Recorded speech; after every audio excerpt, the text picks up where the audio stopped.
Hello students, today we shall start our next unit, that is unit 2, Principles of Management. আজি আমি unit 2 start কৰিম যেহেতু আমাৰ unit 1 শেষ হ'ল। আমাৰ unit 2 টো হয় পৰিচালনাৰ নীতি, Principles of Management. প্ৰথমতে আমি আলোচনা কৰো আহা Principles of Management মানে কি, পৰিচালনাৰ নীতি মানে কি। So let us first know about what is Principles of Management. Principles of Management are the statements of fundamental truth which provide guidelines which help management to take decisions and actions. They are derived from observation and experimental studies. পৰিচালনাৰ নীতিবোৰ হৈছে মৌলিক সত্যৰ বিবৃতি যি নিৰ্দেশনা প্ৰদান কৰে, যি পৰিচালনাক সিদ্ধান্ত আৰু পদক্ষেপ লোৱাত সহায় কৰে। পৰিচালনা নীতিবোৰ পৰ্যবেক্ষণ আৰু পৰীক্ষামূলক অধ্যয়নৰ পৰা আহৰণ কৰা হয়। এটি প্ৰিন্সিপলছ অফ মেনেজমেণ্ট মানেনো কি, পৰিচালনাৰ নীতি মানে কি। এই পৰিচালনাৰ নীতি যিবোৰ প্ৰিন্সিপলছবোৰ, সেই নীতিবোৰ এটা ষ্টেটমেণ্ট হয় যিটো ফাণ্ডামেণ্টেল ট্ৰুথ হয়, মানে অসমীয়াত কোৱা হয় মৌলিক সত্যৰ বিবৃতি। এই ষ্টেটমেণ্টৰ দ্বাৰা কি থাকে জানানে, নিৰ্দেশনা প্ৰদান কৰে, নিৰ্দেশ থাকে। সেই ষ্টেটমেণ্টবিলাকক নিৰ্দেশ দিয়ে, মানে গাইডলাইনছ হয়, যিবোৰ গাইডলাইনছ পৰিচালনাক মানে মেনেজমেণ্টক হেল্প কৰে। এইবোৰ গাইডলাইনছ হয়, মেনেজমেণ্ট প্ৰিন্সিপলছবোৰ হৈছে গাইডলাইনছ। অ'কে, চ' সেই গাইডলাইনছ মানে হ'ল নিৰ্দেশনা। গাইডলাইনছবোৰে কাক সহায় কৰে, মেনেজমেণ্টক। কিহৰ কাৰণে সহায় কৰে, টু টেক ডিচিশ্যনছ এণ্ড একশ্যন, কিবা এটা সিদ্ধান্ত লোৱা বা পদক্ষেপ লোৱাত সহায় কৰে, কিবা ডিচিশ্যন ল'বলৈ আৰু সেই ডিচিশ্যন লোৱাৰ পাছত তাত কামত লগাবলৈ বা পদক্ষেপ লোৱাত কোনে সহায় কৰে, মেনেজমেণ্টক সহায় কৰে। কোনে কৰে, সেই প্ৰিন্সিপলছবোৰে। সেয়াই হ'ল প্ৰিন্সিপলছ অফ মেনেজমেণ্ট, পৰিচালনাৰ নীতি। ফাৰ্ষ্ট তোমালোকে ইজিলি বুজি লোৱা যে মেনেজমেণ্ট প্ৰিন্সিপলছবোৰ হ'ল ষ্টেটমেণ্টছ মানে এইবোৰ হৈছে বিবৃতি যিবোৰ মৌলিক সত্যৰ ওপৰত থাকে, মানে ফাণ্ডামেণ্টেল ট্ৰুথ হয়। আৰু সেই ফাণ্ডামেণ্টেল ট্ৰুথ যিটো সত্য গাইডলাইনছ হিচাপে সহায় কৰে মেনেজমেণ্টক। কিহৰ কাৰণে সহায় কৰে, ডিচিশ্যন ল'বলৈ আৰু একশ্যন ল'বলৈ। ডিচিশ্যনছ মিনছ সিদ্ধান্ত আৰু পদক্ষেপ লোৱাত সহায় কৰে সেই প্ৰিন্সিপলছবোৰে। So' they are derive from observation and experimental studies. এতিয়া আমি সেই প্ৰিন্সিপলবোৰ কিবা এটা নীতি বনাই দিম, খুব সোনকালে ইজিলি বনাই দিব আমি তেনেকুৱা নোৱাৰোঁ। It is not an easy work. So' it is derive from observation. আমি কিবা এটা কাম বা একশ্যন সেইবোৰ অবজাৰ্ভ কৰাৰ পাছত বা তাত এক্সপেৰিমেণ্ট কৰাৰ পাছতহে আমি সেই অধ্যয়ন কৰাৰ পাছতহে আমি সেই নীতি এটা বনাব পাৰোঁ, হয়নে। পৰিচালনা নীতিবোৰ পৰ্যবেক্ষণ মিনছ অবজাৰ্ভেশ্যন কৰিব লাগিব আৰু এক্সপেৰিমেণ্টেল ষ্টাডিজ পৰীক্ষামূলক অধ্যয়নৰ পৰা আহৰণ কৰা হয়। আমি পৰীক্ষা নিৰীক্ষা কৰাৰ পাছতহে আমি সেই নীতিটো বা সেই প্ৰিন্সিপলটো আমাৰ কামত এপ্লাই কৰিম। So' these are the principles of management, পৰিচালনাৰ নীতি। বুজি পাইছে চাগে। এতিয়া আমি নেক্সট টপিকলৈ যাওঁ, that is the characteristics of management principles, পৰিচালনাৰ নীতিৰ বৈশিষ্ট্য বা প্ৰকৃতি। এতিয়া মেনেজমেণ্ট প্ৰিন্সিপলছ যে পঢ়িলোঁ, সেই মেনেজমেণ্ট প্ৰিন্সিপলৰ ফিচাৰ্ছবোৰ কি কি, কেৰেক্টাৰ বা অসমীয়াত কোৱা হয় প্ৰকৃতি বা বৈশিষ্ট্যসমূহ কি কি। এতিয়া আমাৰ বুকত দিয়া আছে 6টামান তোমালোকৰ বুকত কেৰেক্টাৰ দিয়া আছে, আৰু সেই কেৰেক্টাৰবোৰ হ'ল, ফাৰ্ষ্ট হ'ল universal applicability. First feature of management principle, that is universal applicability, সৰ্বত্ৰ প্ৰযোজ্যতা। Number 2, general guidelines, সাধাৰণ নিৰ্দেশাৱলী। Number 3, cause and effect relationships কাৰণ আৰু ফলাফলৰ সম্পৰ্ক number 4 based on practice and experimentation অনুশীলন আৰু পৰীক্ষা নিৰীক্ষাৰ ওপৰত প্ৰতিষ্ঠিত নম্বৰ 5 ফ্লেক্সিবিলিটি নমনীয়তা নম্বৰ 6 বেছড অন চিটুৱেশ্যন পৰিস্থিতিৰ ওপৰত আধাৰিত আমাৰ আছামিজ বুকত দিয়া আছে যিটো নম্বৰ 6 বেছড অন চিটুৱেশ্যন সেয়া তোমালোকৰ আন এটা নামতো জনা যায় সেইটো হ'ল কণ্টিনজেণ্ট আছামিজ মিডিয়ামৰ বুকত দিয়া আছে কণ্টিনজেণ্ট যিটো ঘটনা সাপেক্ষে বেছড অন চিটুৱেশ্যন বুলিও কোৱা যায় so' these are the characteristics of management principle এইবোৰ আছিলে মেনেজমেণ্ট বা পৰিচালনাৰ বৈশিষ্ট্যসমূহ এতিয়া আমি এটা এটাকে আলোচনা কৰিম মেনেজমেণ্ট প্ৰিন্সিপল কৈছে ইউনিভাৰ্চেল এপ্লিকেবিলিটি তাৰমানে হ'ল সৰ্বত্ৰ প্ৰযোজ্যতা কিহৰ কাৰণে মেনেজমেণ্ট প্ৰিন্সিপলক ইউনিভাৰ্চেল এপ্লিকেবিলিটি বুলি কোৱা হৈছে এতিয়া শুনা পৰিচালনাৰ নীতিসমূহ সেইবোৰ ইউনিভাৰ্চেল তা প্ৰকৃতিৰ বুলি কোৱা হৈছে মানে সৰ্বত্ৰ প্ৰযোজ্যতা বুলি কিয় কোৱা হৈছে কাৰণ মেনেজমেণ্টৰ যিবোৰ নীতি সেই নীতিবোৰ প্ৰত্যেক অৰ্গেনাইজেশ্যনতে প্ৰত্যেক সংগঠনতে ব্যৱহাৰ হয় এপ্লিকেবল হয় সংগঠনটো লাগিলে সৰুৱে হওক বা ডাঙৰে হওক বা মিডিয়াম চাইজ হওক respective of its size it is used in all types of organisation so' the results of application of this principles may vary from firm to firm but these are suitable for all kinds of organization এতিয়া হে প্ৰিন্সিপলছবোৰ নীতিবোৰ যেতিয়া আমি বেলেগ বেলেগ সংগঠনত নীতিবোৰ use কৰি যাব এপ্লাই কৰিব তাৰ ৰিজাল্টবোৰ বেলেগ বেলেগ হয়তো আমি ৰিজাল্টবোৰ পাব পাৰোঁ সব অৰ্গেনাইজেশ্যনতে একে ৰিজাল্ট পোৱা নাযায় বেলেগ বেলেগ হ'ব পাৰে যিবোৰ আমি সিচুৱেশ্যন চাই ইউজ কৰোঁ কিন্তু মেনেজমেণ্ট প্ৰিন্সিপলবোৰ যেনেকৈ নহওক লাগিলে বেলেগ বেলেগ ৰিজাল্টেই দিয়ক it is suitable for all kinds of organisation সকলো ধৰণৰ অৰ্গেনাইজেশ্যন সংগঠনৰ কাৰণে এইটো সুইটেবল হয় সকলো ধৰণৰ সংগঠনতে লাগে সেইকাৰণে ইউনিভাৰ্চেল এপ্লিকেশ্যন বুলি কোৱা হৈছে সৰ্বত্ৰ প্ৰযোজ্যতা next number 2 general guidelines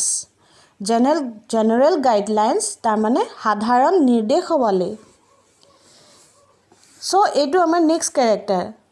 management প্ৰিন্সিপালবোৰ কি হয় মই তোমালোকক মিনিঙতে কৈ গৈছিলোঁ অৰ্থ কওঁতে যে পৰিচালনা নীতিসমূহ কি হয় এটা গাইডলাইনছ হয় গাইডলাইনছৰ ফৰ্মত থাকে তাৰমানে তোমালোকৰ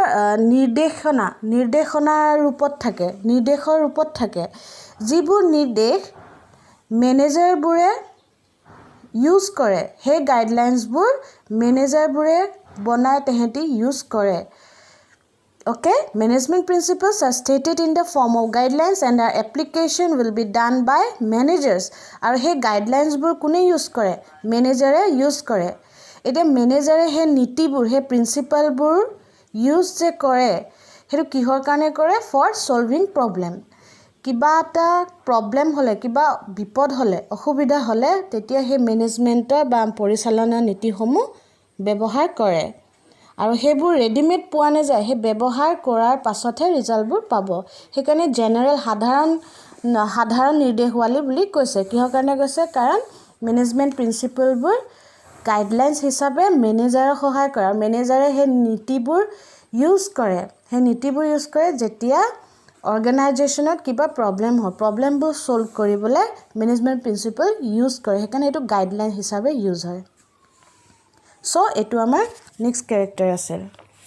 let's come to third character that is cause and effect relationships অসমীয়াত কোৱা হয় কাৰণ আৰু ফলাফলৰ সম্পৰ্ক so' cause and effect relationships এইটো কি চোৱা there is a cause and effect of relationship in management principles The effect of certain decisions can be predicted on the basis of actions.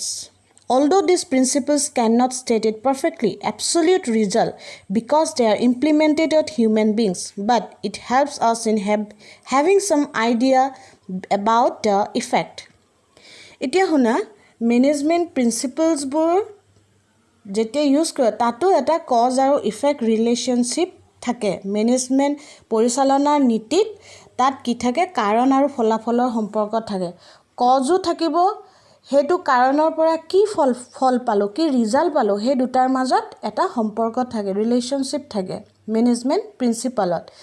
এতিয়া মেনেজাৰে যেতিয়া অৰ্গেনাইজেশ্যনত কিছুমান ডিসিশন লয় হে ডিসিশনবোৰ লওঁতে তেহেঁতি প্ৰেডিকশ্যন কৰিব পাৰে কিবা এটা কামত কিবা এটা ডিসিশন ললে হেতু তেহেঁতি আগতীয়াকৈ ক'ব পাৰে যে এনে ধৰণৰ কিবা এটা ৰিজাল্ট হ'ব পাৰে বা এনেকা কাম কৰিলে এইটো ৰিজাল্ট হ'ব পাৰে হেতু তেহেঁতি প্ৰেডিক্টহে কৰিব পাৰে মানে এবছলিউটলি পাৰফেক্ট একদম পাৰফেক্টলি ক'ব নোৱাৰে যে এইটোৱে হ'ব এইটো ডিসিশন লোৱাৰ ফলত এইটো হ'বই হেতু ক'ব নোৱাৰে কি পাৰফেক্টলি ক'ব নোৱাৰে তেহেঁতি প্ৰেডিক্টহে ক'ব পাৰে কাৰণ হিউমেন মানুহৰ ওপৰত যিবোৰ নীতিবোৰ মানুহৰ ওপৰত চলায় বা মানুহে সেই নীতিবোৰ ইউজ কৰি পেলাই যায় তেতিয়া কি হয় সেই তাৰ পৰা আমি কিছুমান আইডিয়াহে ল'ব পাৰোঁ কাৰণ সকলো মানুহৰ বিহেভবোৰ বেলেগ থাকে When similar principles are applied in similar situation in different organization then effect can be predicted with certain precision এতিয়া কিছুমান ধৰি লোৱা এটা কোম্পানীত কিবা এটা প্ৰবলেম হতে এইটো নীতি মানি পেলাই তেহেঁতৰ এইটো সলভ হ'ল হেতু আমি এটা ধাৰণা কৰিব পাৰোঁ আগতীয়াকৈ বেলেগ এটা কোম্পানীটো যদি হে তেনে ধৰণৰ প্ৰবলেম হওক তেতিয়া আমি ক'ব পাৰোঁ যে হেতু কোম্পানীৰ এইটো প্ৰবলেম হোৱাৰ কাৰণে মেনেজমেণ্টৰ এই প্ৰিন্সিপলটো এপ্লাই কৰা হৈছিল তাতো আমি হেতু কৰিলে হয়তো তাতো ঠিক হ'ব পাৰে হে তেনেকা প্ৰেডিকশ্যনবোৰ ল'ব পাৰোঁ আমি তাত কজ হেতু যিটো কাৰণত হে কিবা এটা প্ৰবলেম হৈছে আমি হে নীতি নিয়মটো তাত মানি চলি তাত ইফেক্ট যিটো হয় হে দুটাৰ ভিতৰ ৰিলেশ্যন থাকে এতিয়া এক্সাম্পল ধৰি লোৱা the principle of division of labour leads to specialisation এটা নীতি আছে লেবাৰবোৰক ডিভাইড কৰি দিয়া ডিভাইড মানে সেই কেনে ধৰণৰ স্পেচিয়েলিটি হিচাপে তেহেঁতৰ নিজৰ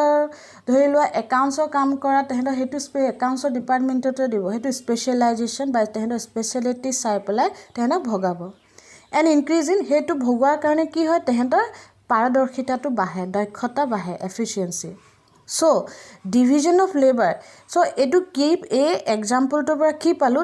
আমি যে লেবাৰবোৰ ডিভাইড কৰি দিলোঁ সেইটো কজ হয় কাৰণ সেইটো হ'ল কাৰণ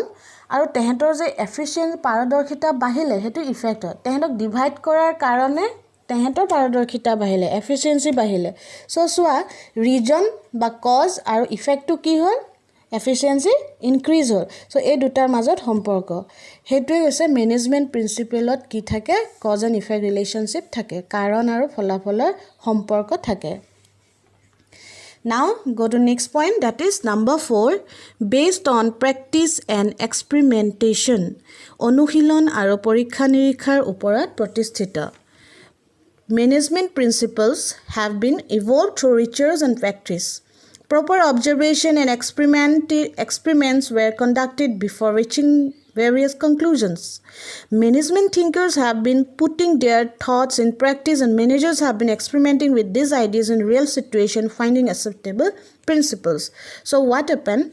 Management principles were direct principle bonai dia nahoy. Okay?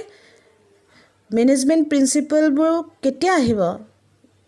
Through research and practice. মেনেজাৰবোৰে সেইবোৰ ৰিচাৰ্চ কৰিব লাগিব তেনে প্ৰেক্টিছ কৰিব লাগিব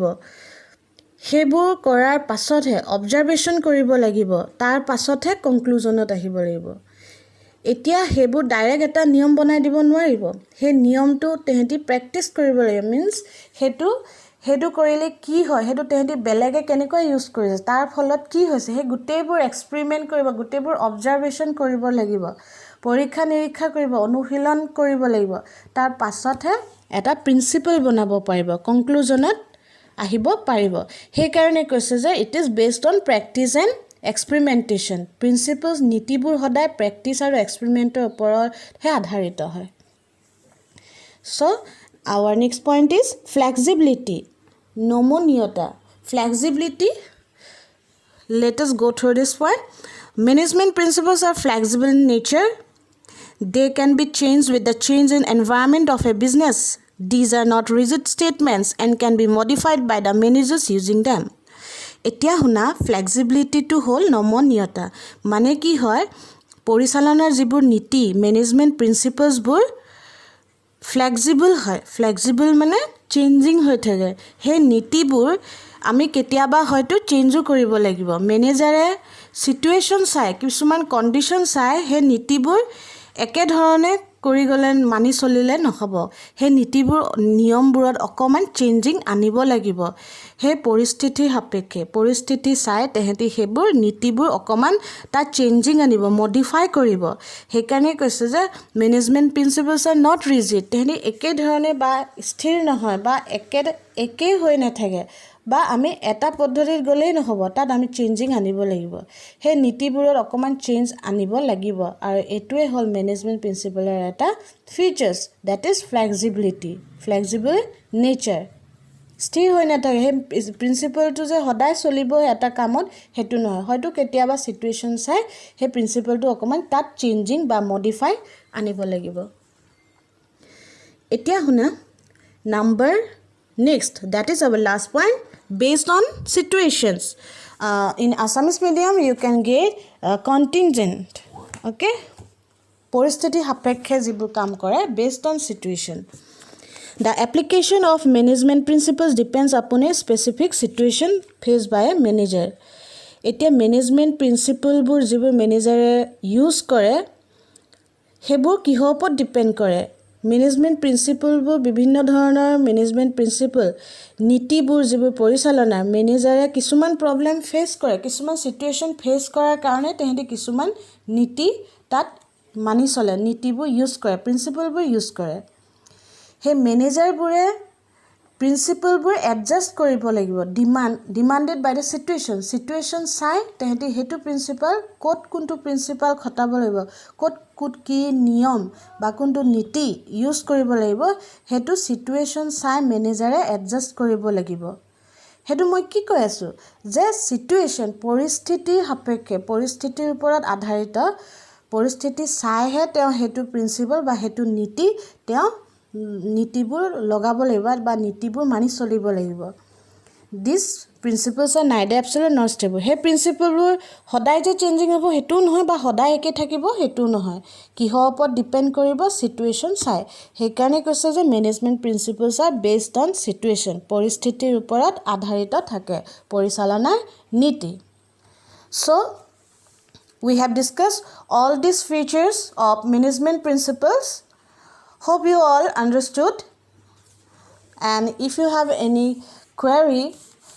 you can ask me in our online classes okay that's all for today thank you everyone